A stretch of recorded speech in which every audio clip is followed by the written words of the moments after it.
বিয়ের কনেকে সবার সামনে পুলিশ এসপি আরিয়ান চৌধুরী তুলে নিয়ে যাচ্ছে। অনুর মাথাতে কিছুই ঢুকছে না। ও তো কিছু করেনি, তাহলে ওর অপরাধ ভয়ে জিজ্ঞেসও করতে পারছে না। কাচুমাচু হয়ে আরিয়ানের পিছনে হাঁটছে আর আরিয়ান সামনের দিকে এগিয়ে নিয়ে যাচ্ছে। থানায় মাথা নিচু করে বসে আছে অনুর বেস্ট ফ্রেন্ড নিতু। অনু তো দেখে অবাক, নিতু এখানে কি করছে? অনুকে নিতুর পাশে চেয়ারে বসতে দিয়ে আরিয়ান নিজের চেয়ারে গিয়ে বসে। অনু তো ভয়ে হাত পা কাঁপছে। নিতু কি অপরাধ করেছে? তার দায়ে আমাকেও পুলিশ ধরেছে। অনুর কাঁপাকাঁপি দেখে আরিয়ান বলে ওঠে, তুমি হয়তো সারাদিন কিছু খাওনি, তাই শরীর কাঁপছে। দাঁড়াও, তোমার খাবারের ব্যবস্থা করছি। অনু তো অবাক, ওর ভয়ে হাত পা কাঁপছে আর উনি বলছেন খাইনি বলে হাত পা কাঁপছে। কিন্তু কথাটা সত্যি, আমি সারাদিনই কিছু খাইনি। আরিয়ান কনস্টেবলকে বলে খাবারের ব্যবস্থা করতে গেল। কনস্টেবল টেবিলে খাবার প্লেট রাখতেই অনুর যেন ক্ষুধা দ্বিগুণ বেড়ে যায়। কিছু না ভেবেই গপাগপ খেতে শুরু করে। অনুর কাণ্ড দেখে আরিয়ান থ মেরে খাওয়া দেখছে। নিতু আস্তে আস্তে খেতে বলছে, কিন্তু কথা কানে না নিয়ে পুরো প্লেট শেষ করে ফেলে। খাবার খেয়ে ঢেকুর তুলে আরিয়ানের দিকে তাকিয়ে দেখে আরিয়ান থ বনে ওর দিকে তাকিয়ে আছে। অনুর তো লজ্জায় যেন মাটিতে মিশে যেতে ইচ্ছে করছিল। ইস, কি কাণ্ডটাই না করলাম খিদের জ্বালায়। বয়স কত তোমার? আরিয়ানের প্রশ্ন শুনে অনু ভ্যাবাচাকা খেয়ে যায়। এই বুঝি ওর বয়স অনুযায়ী জেল হবে? অনু ওর বয়স কি বলবে ভেবে পায় না, তবুও জেল হাজতে থাকা কমাতে বলে ওঠে, কত আর হবে স্যার, এই ধরুন 10-11। অনুর কথা শুনে আরিয়ান যেন আকাশ থেকে পড়ল। ওর বয়স নাকি 10-11? হায় রে, সাদে কি তুলে আনছি। ওই অনু, স্যারের সাথে মজা করছিস? সত্যি কথাটা বল, তোর বয়স কত? নিতুর কথা শুনে অনু কাঁদো কাঁদো ফ্যাস করে বলল, আমি মজা করছি স্যার, বিশ্বাস করেন আমি কোনো অপরাধ করিনি। যা অপরাধ ওই নিতু শাকচুন্নি করেছে, এখন আমাকে ফাঁসাচ্ছে। আমি শুনেছি বয়স অনুযায়ী জেল হাজতে থাকতে হয়, তাই জেল হাজত কমাতে মিথ্যা বলছি। অনুর কথা শুনে আরিয়ান হাসবে নাকি কাঁদবে বুঝতে পারছে না। নিতু তো হাসতেই শেষ অনুর কথা শুনে। অনু তো দুজনের কাণ্ড দিকে তাকিয়ে আছে। ওই, তোরা হাসাচ্ছিস কেন? নিতু, তুমি থামো। আরিয়ানের কথা শুনে নিতু চুপ হয়ে যায়। অনু, সত্যি করে বলো, তোমার বয়স কত? এইবার সত্যি বলছি স্যার, 18। না অনু, তুমি মিথ্যা বলছো, ভালো করে মনে করে বলো। দূর, আমার বয়স তো 18ই হবে। আরে না, আমার বয়স তো 17 বছর 9 মাস, মনে মনে ভেবে বলল। স্যার, এখন সত্যি বলছি, মা কসম, 17 বছর 9 মাস। হ্যাঁ, এবার ঠিক আছে। তা কোন ক্লাসে পড়ো? ইন্টার সেকেন্ড ইয়ারে উঠবো স্যার। তা 18 বছরের আগে বিয়ে করতে যাচ্ছিলে কেন? জানো কয় বছরে জেল হতে পারে? কেন কেন, আমার জেল হবে কেন? ওই বুড়া জামাই আর আমার মামির জেল হওয়া উচিত, ওনারাই তো আমাকে জোর করে বিয়ে দিচ্ছিল। কথাগুলো বলে মনে পড়লো, তার মানে আমার 18-র আগে বিয়ে হচ্ছিল বলে আমাকে ধরে এনেছে। কিন্তু ধরার কথা তো ওই বুড়ো ভোলাকে আর আমার মামিকে। অনুর ভাবনার ছেদ ঘটিয়ে আরিয়ান বলে উঠল, দেখো, যদি তোমার মামিকে আর বিয়ের পাত্রকে ধরতাম তাহলে তুমি বিয়ের মণ্ডপে লগ্নভ্রষ্ট হতে, আর এর দায় পড়তো আমার ওপর। তাই তোমাকে তুলে আনছি। তবে চিন্তা করো না, তোমার জেল হাজত কিছুই হবে না। আরিয়ানের কথা শুনে অনু তো অবাক, ওর তো খুশিতে নাচতে ইচ্ছে করছে। মৃদু মৃদু সূর্যের আলোয় অনুর ঘুম ভেঙে গেছে। চারিদিকে পাখির কিচিমিচির কলকাকলির ডাক।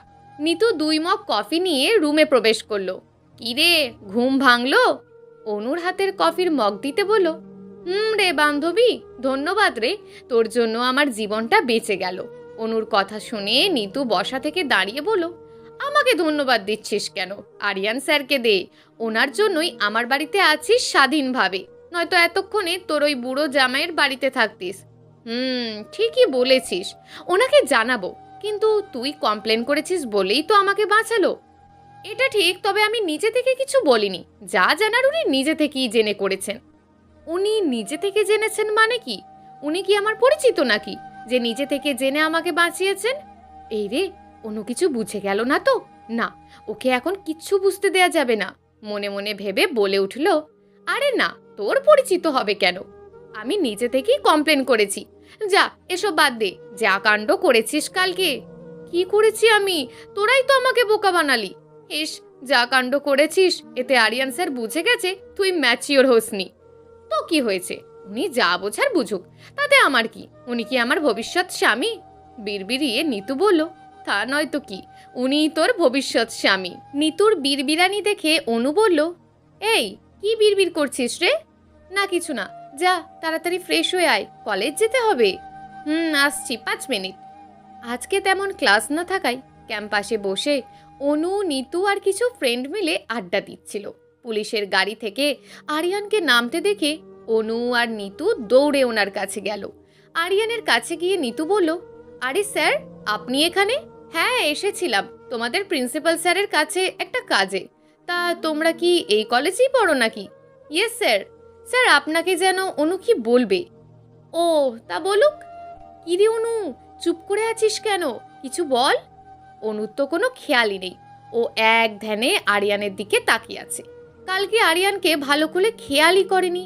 27-28 বছরের যুবক, গাল ভর্তি চাপ দাড়ি, পুলিশের ইউনিফর্ম পরনে, দেখতে পুরো হিরোর মতন। কিরে, কোথায় হারিয়ে গেছিস? অনুর গায়ে ধাক্কা দিয়ে নিতু বলল, কি বলছিলি যেন? আরে তুই না স্যারকে কি বলবি, স্যার তো ওয়েট করছে। ও তাই তো। স্যার, আপনাকে অনেক অনেক ধন্যবাদ আমার লাইফটা বাঁচানোর জন্য। তোমার লাইফ বাঁচাতে কিছু করিনি, যা করেছি আমার জন্য। মানে কি? ওসব মানে তুমি বুঝবে না, সময় এলে আমি নিজেই বলবো। হ্যাঁ স্যার, সময় এলেই বলিয়েন। আমার বেস্টুকে বাঁচানোর জন্য মা বলেছে আপনাকে সন্ধ্যায় বাসায় যেতে, খাবার দাবারের আয়োজন করেছেন। আচ্ছা, এই বলে নিতু অনুকে টানতে টানতে বাসায় নিয়ে রওনা হলো। বিকেলবেলা অনু আর নিতু মিলে ছাদে বসে ফোন টিপছিল।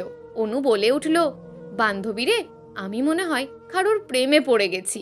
অনুর কথা শুনে থতমত খেয়ে নিতু বলল, তুই মরবি, তোর প্রেমিকও মরবে। এসব প্রেম ভালোবাসার চিন্তা বাদ দে অনু। নিতুর কথা শুনে অবাক। আমি মরবো, আমার ভালোবাসার মানুষ মরবে মানে কি? কে মারবে আমাকে? নিতুর অনুর প্রশ্ন এড়িয়ে বলল, তুই কার প্রেমে পড়েছিস? কে ছেলেটা? আছে একজন, নাম এখন বলা যাবে না। আগে আমি ওনাকে প্রপোজ করব, তারপর নাম বলবো। ও আচ্ছা। এই বলে নিতু ছাদ থেকে নেমে আরিয়ানকে ফোন দিল। হ্যালো আরিয়ান ভাইয়া, সর্বনাশ হয়ে গেছে। নিতুর কথা শুনে আরিয়ান ভয় পেয়ে গেল। কি হয়েছে? অনুর কিছু হয়নি তো? ও ঠিক আছে তো? প্লিজ বলো কি হয়েছে। ভাইয়া, অনু একটা ছেলের প্রেমে পড়ে গেছে, আপনার হাড়োরে পাওয়া হলো না। হোয়াট? ও কার প্রেমে পড়েছে? নাম বলেনি, বলেছে দুজনের প্রেম হলে নাম বলবে। হাই সি। আচ্ছা, ওর পাকনা ছাঁটার ব্যবস্থা করব। ভালো থাকো, সন্ধ্যার পর দেখা হচ্ছে। আচ্ছা ভাইয়া। নিতু ফোন কেটে পিছন দিকে তাকিয়ে দেখে অনু চোখ বড় বড় করে ওর দিকে তাকিয়ে আছে। ওই, তুই আমার পিছনে কি করছিস? তার আগে বল, তুই কাকে ফোন করে বলছিস আমি কারোর প্রেমে পড়েছি? এই রে, অনু কি সব বুঝে গেল? না না, যে করেই হোক কথা ঘোরাতে হবে। মনে মনে ভেবে নিতু বলে উঠল, মানে কি? কাকে কি জানাবো? এই তো আরিয়ান স্যার আজকে আসার কথা ছিল, কিন্তু ওনার নাকি কি একটা কাজ আছে, তাই আসতে পারবেন না, সেটাই ফোন করে জানালো। আর তোর কথা জিজ্ঞেস করাতে বললাম আর কি তুই প্রেমে পড়েছিস। ও, তা ওনাকে তুই জানাতে গেলি কেন? এখন তো ওনাকে প্রপোজ করলে ভুল বুঝবে, আমাকে খারাপ ভাববে। হোয়াট? ওনাকে প্রপোজ করবি মানে? আরে গাধি, আমি তো ওনাকে আজ দেখেই প্রেমে পড়ে গেছি, তাই ভাবছিলাম বাসায় এলে প্রপোজ করে দেব, আর অ্যাকসেপ্ট করলে চুটিয়ে প্রেম করব। অনুর কথা শুনে নিতু তো অবাক। এই রে, আমি আরিয়ান ভাইকে ফোন করে ভুল তথ্য দিলাম। ঈশ্বর জানে এখন আরিয়ান ভাইয়া অনুর সাথে কি করে। না, ওনাকে এখনই কল দিয়ে বলতে হবে সত্যিটা। এই ভেবে অনুর থেকে একটু দৌড়ে গিয়ে আরিয়ানকে কল দিল, কিন্তু আরিয়ানের নাম্বার বন্ধ দেখাচ্ছে। নিতু তো পুরো টেনশনে পড়ে গেল। চট করে অনুর কাছে গিয়ে বলল, বান্ধবী রে, আজকে আমার একটা ভুল করে ফেলেছি। আমার ভুলের জন্য কি শাস্তি পাস ঈশ্বরই জানে। মানে কি বলছিস এসব? নিতু, আমাকে বুঝিয়ে বলবি একটু? কাল থেকে খেয়াল করছি তুই হেয়ালি করে কথা বলছিস। আরে কিসের হেয়ালি? কিছু না তো, তুই রুমে যা, আমি একটু পাশের বাসায় যাব। এই বলে নিতু ওখান থেকে চলে যায়। রাত প্রায় 10টা। আরিয়ান গাড়ি চালাচ্ছে আর অনু বাক প্রতিবন্ধীর মতন পাশের সিটে বসে আছে। অনুর মাথার উপর দিয়ে কী সব কাণ্ড হলো ও কিছুই বুঝতে পারেনি। কোথা থেকে আরিয়ান জোর করে অনুকে তুলে নিয়ে মন্দিরে গিয়ে বিয়ে করে ফেলেছে। অনুকে কিছু বলার চান্সই দেয়নি। আরিয়ানের বাসায় পৌঁছে গাড়ি পার্কিং করে অনুকে নামতে বলে, কিন্তু তার মায়াপরি ঘুমিয়ে পড়েছে যে। আরিয়ান গাড়ি থেকে নেমে অনুকে কোলে তুলে বাসার ভিতর প্রবেশ করে। আরিয়ানের মা বরণডালা নিয়ে অপেক্ষা করছিলেন। আরিয়ানকে বাসায় আসতে দেখে উনি দ্রুত দরজার সামনে গিয়ে দাঁড়ান। মা, অনু তো ঘুমিয়ে পড়েছে, যা নিয়ম করার সকালে করো। তা না হয় করব, কিন্তু এখন ওরে কোলে নিয়ে একটু দাঁড়া, বরণটা করে নি।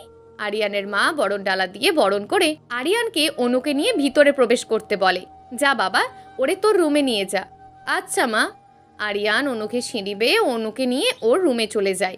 আস্তে আস্তে অনুকে বিছানায় রেখে ফ্রেশ হতে চলে যায়। সূর্যের আলোয় ঘুম ভেঙে যায় অনুর। চোখ খুলে তাকিয়ে দেখে ও রুমে শুয়ে আছে, কিন্তু রুমে কেউ নেই ওর। যতটুকু মনে পড়ছে, ও আরিয়ানের গাড়িতে ঘুমিয়ে পড়েছিল। তারপর কি হলো ওর কিছুই মনে নেই। বিছানা থেকে নেমে রুম থেকে বেরিয়ে যায় অনু। সিঁড়ি বেয়ে অনুকে নামতে দেখে এগিয়ে যান আরিয়ানের মা। আরে মা, তুমি ঘুম থেকে উঠে গেছো? অনু ওনাকে চিনতে পারে না, তাই ওনার দিকে চেয়ে থাকে। কিছু বলছো না যে? ও, বুঝেছি, আমাকে চেনোনি। আরে আমি আরিয়ানের মা, তোমারও মা। অনু এখন চিনতে পেরে ওনাকে গিয়ে প্রণাম করে। থাক থাক মা, প্রণাম করতে হবে না, তোমরা আমার সন্তান, আমার আশীর্বাদ সবসময় তোমাদের সাথে আছে। অনু ওনাকে জাপটে জড়িয়ে ধরে কান্না করে দেয়। এ কি মা, কান্না করছো কেন? দেখো আমার মেয়েটা কান্না করছে কেন। অনুও সমান তালে কান্না করে বলে, ছোটবেলা থেকে মায়ের আদর পাইনি, কাউকে মা বলে ডাকতে পারিনি। আজকে আমাকে আপনার সন্তান বলাতে আনন্দে কান্না পাচ্ছে। অনুর মাথায় হাত বুলিয়ে দেন আরিয়ানের মা। আর কান্না করতে হবে না, মায়েরা যে সন্তানের কান্না সহ্য করতে পারে না। এই বলে দুই হাত দিয়ে অনুর চোখে জল মুছিয়ে দেয়। আমি কি আপনাকে মা বলে ডাকতে পারি? সন্তানেরা মা বলে ডাকবে না তো কি বলে ডাকবে? আর তুমি আমাকে আপনি আপনি কেন করছো? সন্তানরা তো মাকে মা বলেই ডাকে। অনু হেসে ফেলে। সরি মা, আর বলবো না। অনেক দেরি হয়েছে, মামের ভাব জমাজমি। যাও ফ্রেশ হয়ে আসো, তোমার জন্য অপেক্ষা করছি। আচ্ছা মা। এই বলে অনু ফ্রেশ হতে চলে যায়। রুমে গিয়ে মনে পড়ে, আরে আমার তো কোনো ড্রেসই নেই, পরবো কি? অনু চিন্তায় পড়ে যায়। সারা রুমে হাঁটাহাঁটি করে ভাবতে থাকে কি পরবে। চোখ যায় আরিয়ানের ওয়ারড্রপের দরজায় লেপ্টে থাকা কাগজের দিকে। কৌতূহলবশত এগিয়ে যায় অনু। কাগজে স্পষ্ট অক্ষরে লেখা আছে, জানি। এখন কি পরবে সেই চিন্তায় আছো? ওয়ারড্রপ খোলো, আমার পিচ্ছি বইয়ের জন্য শাড়ি রাখা আছে, শাওয়ার নিয়ে এই শাড়িটা পরবে। ওয়ারড্রপটা খুলে লাল রঙের টুকটুকে একটা লাল শাড়ি, সাথে সায়া, ব্লাউজ, গহনাও। সবেমাত্র থানার কাজ শেষ করে আরিয়ান দরজা দিয়ে বাসায় প্রবেশ করছিল। অনুকে ওপর থেকে সিঁড়ি বেয়ে নামতে দেখে হাঁ করে অনুর দিকে চেয়ে আছে আরিয়ান। অনু নিচে নেমে আরিয়ানের সামনে এসে দাঁড়ায়। সেদিকে আরিয়ানের কোনো খেয়ালই নেই, ও ওর মায়াপরীকে দেখতেই ব্যস্ত। স্যার, আমাকে কেমন লাগছে? অনুর মুখে স্যার ডাকটা শুনে আরিয়ান ভ্যাবাচাকা খেয়ে যায়। ওর বউ ওরে স্যার ডাকছে, অদ্ভুত। এই, তুমি আমাকে স্যার বলে ডাকছো কেন? কালকে যে আমাদের বিয়ে হয়েছে সেটা ভুলে গেছো? ও তাই তো, কিন্তু আপনাকে কি বলে ডাকবো? নাম ধরে তো আর ডাকা যাবে না, একে তো আপনি আমার বয়সে বড়, আর স্বামীও। যা খুশি তাই ডেকো, কিন্তু স্যার বলে ডাকবে না। আরে আরিয়ান, এসে গেছিস? ভালো হয়েছে, তাড়াতাড়ি ফ্রেশ হয়ে আয়, তিনজন মিলে একসাথে নাস্তা করব। ডাইনিং রুম থেকে বেরিয়ে আরিয়ানের মা বলেন, আচ্ছা মা। রাত প্রায় 12টা ছুঁই ছুঁই। আরিয়াই থানায় গিয়েছিল, সেই সন্ধ্যায় এখনো বাড়ি ফেরেনি। গাড়ি হর্নের শব্দে অনু বারান্দায় গিয়ে দাঁড়ায়। বাড়ির সামনে ছোট্ট বাগানটাতে চারিদিকে ডেকোরেশন করা লাল, নীল, সবুজ বাতির সমাহার। ঠাস করে আতশবাজির শব্দে অনু ভয় পেয়ে যায়। মুহূর্তেই ভয় কেটে আনন্দের চোখ দিয়ে পানি গড়িয়ে পড়ে। আতশবাজি আকাশে গিয়ে রং বেরঙের লেখা ফুটে উঠেছে, শুভ জন্মদিন। হ্যাঁ, আজ অনু 18 বছর পা দিয়েছে, আর ওদের বিয়েরও 2.5 মাস হয়েছে। অনু খুশিতে আত্মহারা হয়ে তাড়াতাড়ি করে বাগানে যায়। অনু বাগানে গিয়ে অবাক, চারদিকে ঘুটঘুটে অন্ধকার। কিন্তু একটু আগে তো আরিয়ানকে দেখেছিল, বাগানটাও সুন্দর করে সাজানো ছিল। ও স্পষ্ট দেখেছিল আরিয়ান ওরে আতশবাজি ফুটিয়ে উইশ করছিল। অনু কিছুটা ভয় পেয়ে যায়। বাসার ভিতরে ফিরে যাওয়ার জন্য পিছু পা হতেই নিজের কোমরে কারোর শীতল স্পর্শ পেতেই অনু আরও ভয় পেয়ে যায়। আচমকা অনুকে কেউ জড়িয়ে ধরায় ভয়ে হাত পা ঠান্ডা হয়ে যাচ্ছে। কে আপনি? ছাড়ুন বলছি, আমার বর পুলিশ, কিন্তু আপনাকে জেলে ঢুকিয়ে দেবে। তোমার মনের জেলে কবেই যে আটকে রয়েছি। আরিয়ানের কণ্ঠস্বর শুনে অনু স্বস্তির নিঃশ্বাস ফেলে। ও আপনি? আমি কি ভয়টাই না পেয়েছিলাম। ভয় পাওয়ার কি আছে? আমি থাকতে আমার বউয়ের কিচ্ছু হবে না। অনুর গালে নাক ঘষতে ঘষতে আরিয়ান বলে, শুভ জন্মদিন বউ, তোমার জীবনের প্রত্যেকটা দিন আমাকে ঘিরেই কাটুক, এই আশীর্বাদই করি। কথাটা বলতেই চারিদিকে আবার আলো জ্বলে ওঠে। শুভ জন্মদিন অনু। নিতু, নিতুর বাবা মা, অনুর শাশুড়ি এই উইশ করতে করতে কেক নিয়ে এগিয়ে আসেন। অনু তাদের দেখে সারপ্রাইজড আর লজ্জা পেয়ে যায়, কারণ আরিয়ান ওরে এখনো জড়িয়ে ধরে আছে। ছাড়েন বলছি, মা তারা সবাই আসছে, লজ্জা পাচ্ছি তো নাকি? আস্তে আস্তে বলল। ওরে আমার পিচ্ছি বউটা, লজ্জাও পায়? আচ্ছা এখন ছেড়ে দিচ্ছি, পরে কিন্তু ছাড়াছাড়ি নেই। আরিয়ানের কথায় আরও লজ্জা পেয়ে যায় অনু। অনুকে ছেড়ে দিয়ে আরিয়ান এক পাশে গিয়ে দাঁড়ায়। নাও মা, এবার কেকটা কেটে নাও, আরিয়ানের মা বলেন। অনু কেকটা কেটে একে একে সবাইকে খাইয়ে দেয়। আরিয়ান অনুকে কোলে তুলে ছাদে নিয়ে যায়। অনুর কোলে মাথা দিয়ে শুয়ে আছে আরিয়ান। আকাশে জলজল করছে তারায়, চারিদিকে তারার মেলা। আচ্ছা, আপনি আমাকে ভালোবাসেন, তাহলে কষ্ট দিলেন কেন? আমার মতামতের প্রয়োজন বোধ করেননি বিয়েতে? দেখো বউ, নিতু ওদিন এমনভাবে বলছিল যে মনে করেছি তোমাকে পেয়েও হারিয়ে ফেলবো। তখন একটাই কথা মনে হয়েছিল, তোমাকে আমার প্রয়োজন। আমার মন খারাপে, আমার সুখে দুঃখে সব কিছুতেই তোমাকে আমার লাগবে, তাই রিস্ক নিতে পারলাম না। তাই তোমার মতামত না জেনেই বিয়ে করে নিয়েছি। এত ভালোবাসেন আমাকে? আপনি কি জানেন আমি কার প্রেমে পড়েছিলাম, আর নিতুকে কার কথা বলেছিলাম? না তো, আর জানতেও চাই না। আমার পিচ্চি বউটাকে আমি আগলে রাখবো, আর কারোর প্রেমে পড়তে দেবো না। আপনার প্রেমেও পড়তে দেবেন না? আমাকে ভালোবাসো? হ্যাঁ, আমি আপনাকেই ভালোবাসি। ওই দিন আপনারই প্রেমে পড়েছিলাম, কিন্তু নিতু কুটনি উল্টোপাল্টা বলে আপনাকে ভুল বুঝিয়েছে। অবশ্য ওরও দোষ নেই, ওই দিন আমি নামটা বলিনি, তাইও ভুল ভেবেছে। অনুর কথাটা শুনে আরিয়ান খুশিতে আত্মহারা হয়ে যায়, অনুকে জাপটে জড়িয়ে ধরে।